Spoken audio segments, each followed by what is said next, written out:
blade. He turned to Coster in the instant realization. Their eyes met. His voice was changed to the tone of a grey resolve. "I will deliver my message now," he said. "Afterwards. It will be soon enough then." The pit was so enormous and so encumbered that it was a long and tortuous route to the place from which Redwood could speak to them all. He and Coster followed a steeply descending way that passed beneath an arch of interlocking machinery, and so came into a vast deep gangway that ran athwart the bottom of the pit. This gangway, wide and vacant, and yet relatively narrow, conspired with everything about it to enhance Redwood's sense of his own littleness. It became, as it were, an excavated gorge. High overhead, separated from him by cliffs of darkness, the search-lights wheeled and blazed, and the shining shapes went to and fro. Giant voices called to one another above there, calling the giants together to the council of war, to hear the terms that Kadaham had sent. The gangway still inclined downward towards black vastnesses, towards shadows and mysteries and inconceivable things, into which Redwood went slowly with reluctant footsteps, and Coster with a confident stride. Redwood's thoughts were busy. The two men passed into the completest darkness, and Coster took his companion's wrist. They went now, slowly perforce. Redwood was moved to speak. "All this," he says, "is strange." "Big," said Coster. "Strange, and strange that it should be strange to me, I, who am, in a sense, the beginning of it all. It's—" He stopped, wrestling with this elusive meaning, and threw an unseen gesture at the cliff. "I have not thought of it before. I have been busy, and the years have passed. But here I see, it is a new generation, Coster, and new emotions, and new needs. All this, Coster." Coster saw now his dim gesture to the things about them. "All this is youth."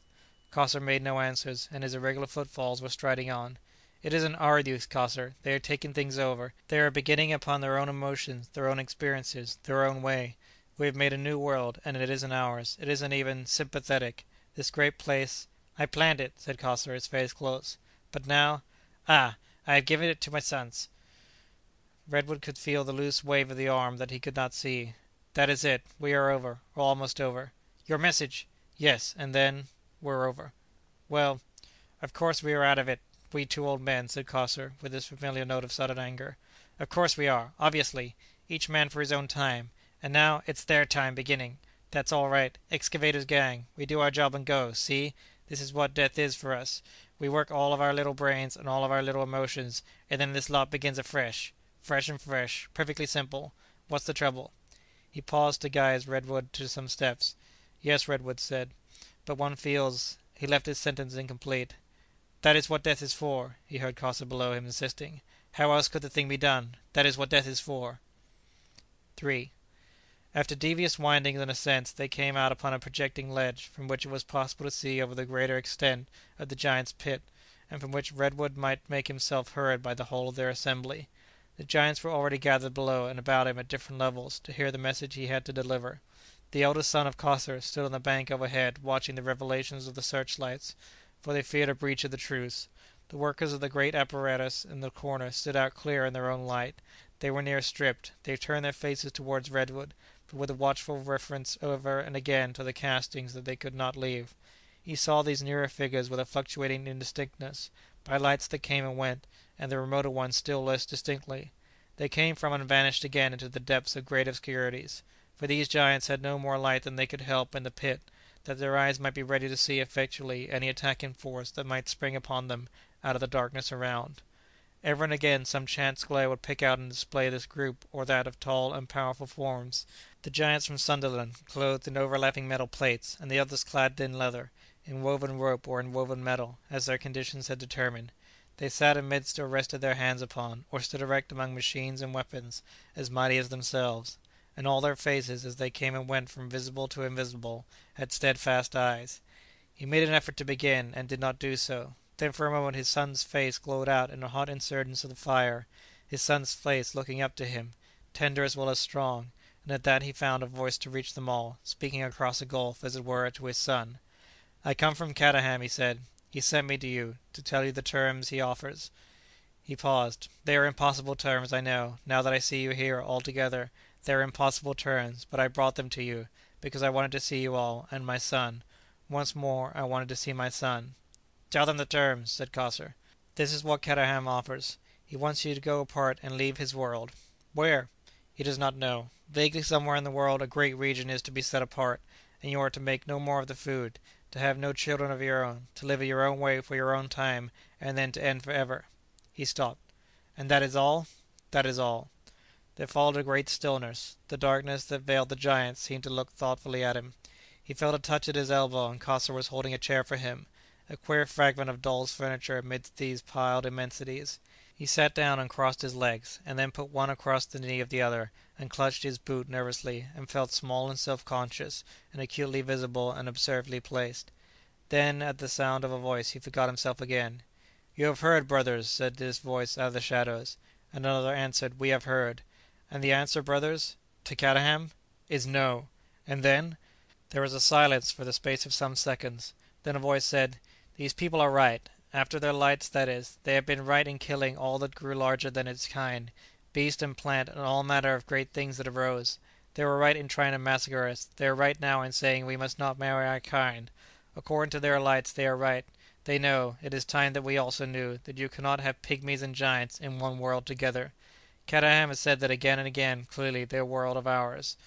"We are not half 100 now," said another, "and they are endless millions." "So it may be, but the thing is as I have said." Then another long silence.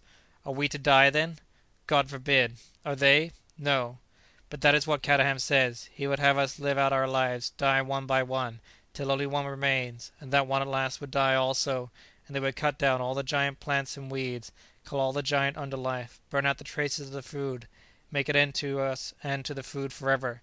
Then the little pygmy world would be safe. They would go on, safe forever, living their little pygmy lives, doing pygmy kindnesses and pygmy cruelties each to the other. They might even perhaps attain a sort of pygmy millennium, make an end to war, make an end to overpopulation, sit down in a world-wide city to practice pygmy arts, worshipping one another till the world begins to freeze." In the corner a sheet of iron fell in thunder to the ground. "Brothers, we know what we mean to do." In the spluttering of light from the search-lights, Redwood saw earnest youthful faces turning to his son. "It is easy now to make the food. It would be easy for us to make food for all the world." "You mean, brother Woodward," said a voice out of the darkness, "that it is for the little people to eat the food? What else is there to do?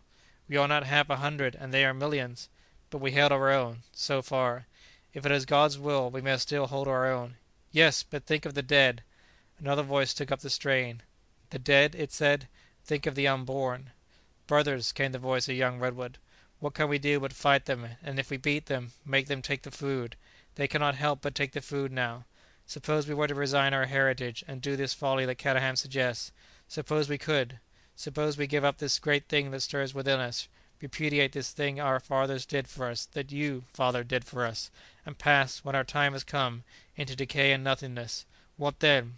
Will this little world of theirs be as it was before?